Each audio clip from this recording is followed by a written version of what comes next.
اگلا شخص جس کا دل مسجد کے ساتھ لگا رہا، یعنی مسجد سے محبت ایمان کی نشانی ہے،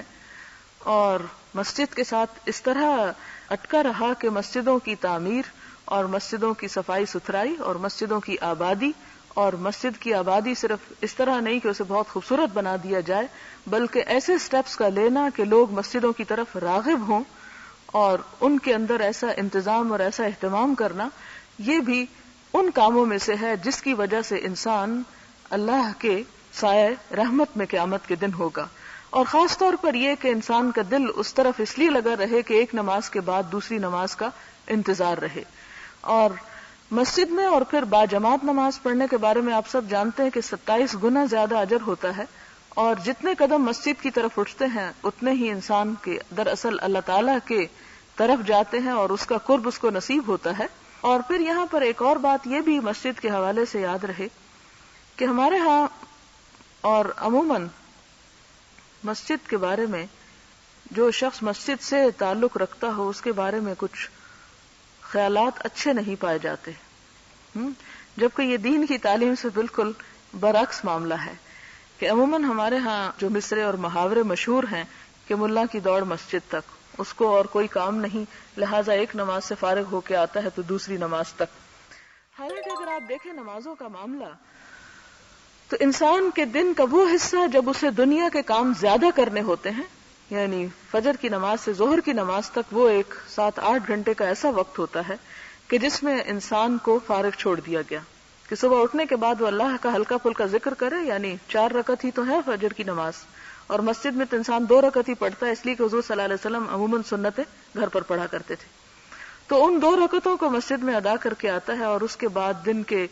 1, 1:30 یا 2 بجے تک آپ دیکھیں کہ جیسے آج کل بھی اگر فجر کی نماز جو ہے وہ 4 بجے ہو رہی ہے اور ظہر کی 1:30 2 بجے ہو رہی ہے، تو 4 سے 12 تک کتنے گھنٹے بنتے ہیں، اور پھر 12 سے 1:30 بجے تک تو 8-9 گھنٹے کا وقفہ بیچ میں آ جاتا ہے. اور یہ انسان آسانی کے ساتھ اس میں دن بھر کے جو کام اسے نپٹانا ہو وہ نپٹا سکتا ہے.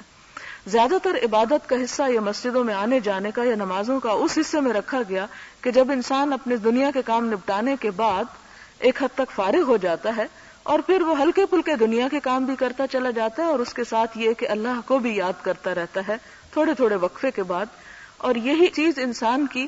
روحانی صحت کے لیے تو ہے ہی، اس کی جسمانی صحت کے لیے بھی بڑی ضروری ہے. آپ دیکھیں کہ وہ لوگ جو گھر میں نماز پڑھ لیتے ہیں،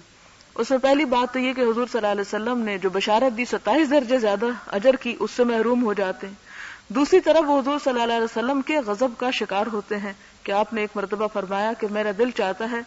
کہ تکبیر ہو جائے اور میری جگہ امامت کوئی اور کرائے، اور میں ان گھروں کو جا کے آگ لگا دوں جس میں مرد گھروں میں نماز پڑھ رہے ہیں. پھر اس کے بعد آپ دیکھیں کہ تیسری بات جو نقصان انسان فزیکلی اٹھاتا ہے وہ یہ کہ ہمارے ہاں عموماً مردوں کو ہارٹ اٹیک زیادہ ہوتے ہیں، اور اس کی وجہ یہ ہوتی ہے کہ لمبے عرصے تک بیٹھ کے کام کرتے ہیں جیسے دفتروں میں یا اور اسی طرح، تو وہ ایک ایکسرسائز کی سی وہ کیفیت باقی نہیں رہتی. ایک مرد جس کو مسجد جانے کے لیے 5 وقت دن میں حکم ہے، آپ دیکھیں گے کہ اگر گھر سے مسجد 5 منٹ کے بھی فاصلے پر ہے تو 5 منٹ جانے میں اور 5 منٹ آنے میں تو 10 منٹ کیا ہو گئے، ایک نماز کے لیے وقت اس کو واک کا مل گیا. 5 نمازوں کے لیے آپ دیکھیں 50 منٹ کی اس کی واک بغیر کسی لمبے تردد اور بغیر کسی اس کے بہت بڑا ایک ہی وقت نکالے اس کے لیے آسانی کے ساتھ وہ موقع میسر آ جاتا ہے.